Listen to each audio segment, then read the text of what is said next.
आपने मौलवी बाबाओं पर यौन शोषण के कई आरोप सुने होंगे, जाने होंगे, देखे होंगे। आज एक पादरी पर यौन शोषण का आरोप लगा है, मैं बताता हूं। पादरी चूंकि वह तथाकथित ईसाई है, तथाकथित इसलिए बोल रहा हूं कि वह ईसाई धर्म में पैदा नहीं हुआ, ईसाई बना है। पादरी बजिंदर सिंह की सभाओं में लाखों लोग इकट्ठे होते हैं। वह चमत्कारिक ढंग से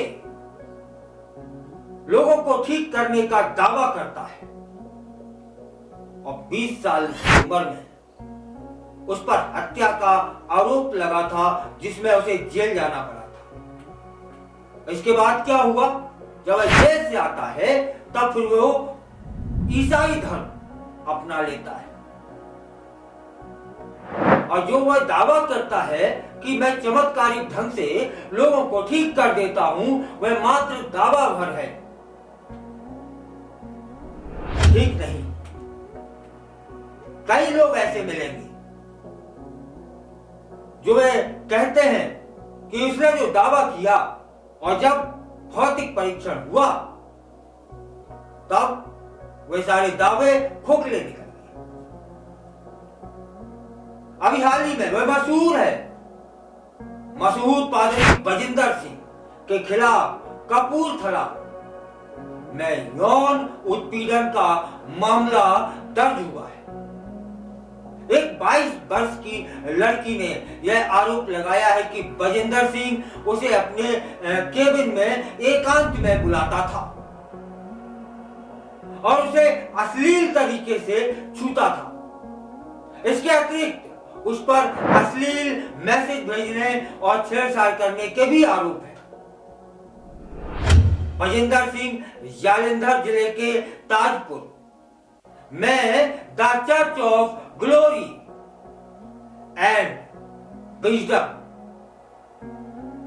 में ईसाइयों का जो सत्संग होता है वह करवाता है। बजिंदर सिंह पर पहले भी कई आरोप लग चुके हैं। 2018 में वह गिरफ्तार किया गया था।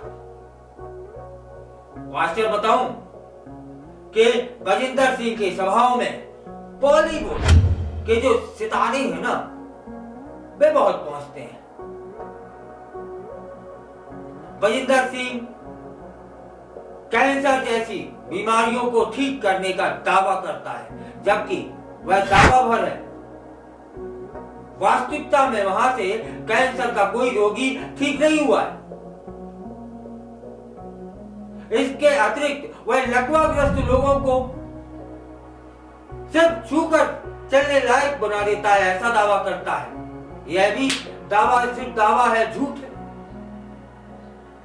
इसके अतिरिक्त वह हीलिंग का भी काम करता है। उसका एक YouTube चैनल भी है जिसमें लाखों उसके फॉलोअर्स हैं।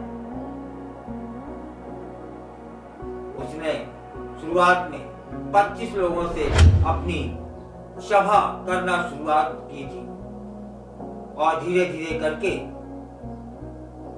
उसकी सभाओं में तांता लगने लगा। इसके अतिरिक्त कई बार वह सड़कों पर रैलियां कर चुका है।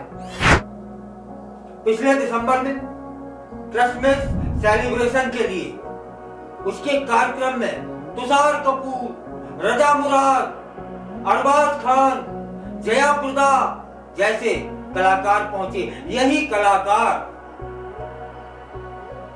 ऐसे लोगों को फेमस कर देते हैं। मात्र 20 साल की उम्र थी तब बजिंदर सिंह जेल गया था। पादरी मौलवी बाबा अर्थात समाज में दिशा देने वाले लोग, समाज को पथ दिखाने वाले लोग जब हत्या के मामले में कोई जेल जाता है वह पादरी कैसे हो सकता है, वह मौलवी कैसे हो सकता है, वह बाबा कैसे हो सकता है? वह समाज को क्या सिखाएगा? यही ना कि किसी लड़की को केबिन में बुलाओ, उसे अश्लील मैसेज करो, उसके साथ में छेड़छाड़ करो, जैसा कि उस पर आरोप लगा है। अब बजिंदर सिंह के बारे में जान लेते हैं थोड़ा सा और। बजिंदर सिंह हरियाणा का रहने वाला है। वह जाट परिवार में जन्मा। बजिंदर सिंह ने स्वयं अपने वीडियो में एक बार बताया कि 20 साल की उम्र में हत्या के एक आरोप में उसे जेल जाना पड़ा था और जेल में ही वह ईसाई धर्म से जुड़ गया था। जेल से बाहर आने के बाद उसने चमत्कारिक शक्तियों का दावा करना शुरू कर दिया। मतलब जेल में चमत्कारी शक्ति मिल गई। या जेल में तपस्या की? भैया जेल में तो चक्की पीसी जाती है, साधना ना हो पाती। चक्की का रिवाज चला गया तो फिर जेल में झाड़ू लगानी पड़ती है, क्योंकि फ्री का भोजन तो वहां भी नहीं मिलता। बागवानी करनी पड़ती है, जहां सोते हो उसको साफ करना पड़ता है और लैट्रिन भी साफ करनी होती है। इन सब कर्मों में बताइए साधना कहां है? क्योंकि यह इंसान जेल से आता है और चमत्कार करने का दावा करने लगता है और लोग उसे मानने लगते हैं? और गया काय में था हत्या के आरोप, और इसके दावे में लोग प्रभावित होकर लाखों लोग इसके अनुयायी बन जाते हैं। 2016 में उसने पहली बार चंडीगढ़ के एक चर्च में सभा का आयोजन किया और इस सभा में सिर्फ 50 लोग थे। धीरे धीरे वह इतना लोकप्रिय हो जाता है कि आज देश के कोने कोने में उसके अनुयायी हैं। उसकी सभाओं में बहुत सारी भीड़ आती है, कई विदेशी भी आते हैं। और इसी बजिंदर सिंह पर कई बार धर्म परिवर्तन कराने के आरोप भी विवादों में रहता है, लेकिन इसके बावजूद भी उसके अनुयायियों में कमी नहीं आई है। कारण ऐसा क्या लालच है? आप समझिए ना, आपको हत्या के आरोप में जेल जाने वाला न साधु हो सकता है, न मौलवी हो सकता है, न पादरी हो सकता है, और न उसमें कोई शक्ति हो आ सकती है। कैंसर या ठीक कर देता है ऐसा दावा करता है। चलिए मैं दे रहा हूं कैंसर का रोगी ठीक करके दिखाए, नहीं कर पाएगा। दावा है नहीं कर पाएगा। लकवा वालों को ठीक कर देता है, नहीं कर पाएगा। यदि ऐसे ही ये लोग ठीक करने लगते तो फिर ये सारे हॉस्पिटल बंद हो गए होते। बॉम्बे के टाटा मेमोरियल में जो लाइन लगी है वो न लगती। धर्म परिवर्तन करवाने के पीछे का कारण सब सिद्ध हो चुका है। लालच दिया जाता है लोगों को, सहायता कर दी जाती है लोगों की, और उसी लालच सहायता में वशीभूत होकर के लोग ये ईसाई धर्म अपनाने के लिए जुट जाते हैं। कई बार ऐसा देखा गया है। फिलहाल इसी बजिंदर सिंह पर एक 22 वर्षीय लड़की ने यौन शोषण का आरोप लगाया है। वह पादरी कैसे हो सकता है?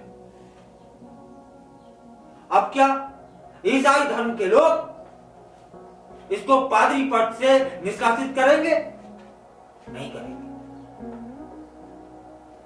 और ये जो फिल्मी सितारे हैं, ये पहुंच करके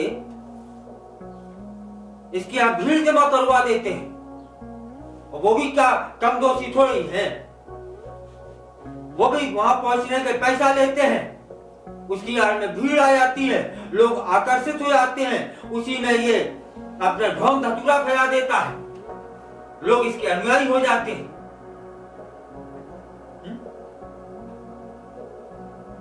फिलहाल सरकार को, प्रशासन को इस ओर सोचने की जरूरत है, ऐसे लोगों पर कार्रवाई करने की जरूरत है कि कई बार जो आरोप लगे हैं धर्म परिवर्तन कराने के, उन पर भी विधिवत कार्रवाई होनी चाहिए।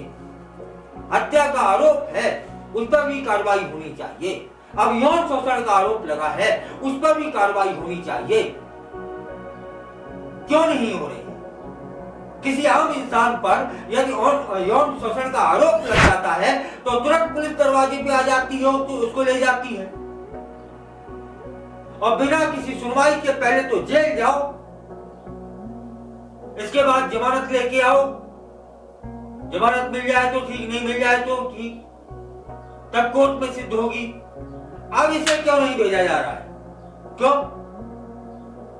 कानून क्या दो तरह से काम करता है? फिलहाल पादरी बजिंदर सिंह फिर से विवादों में है।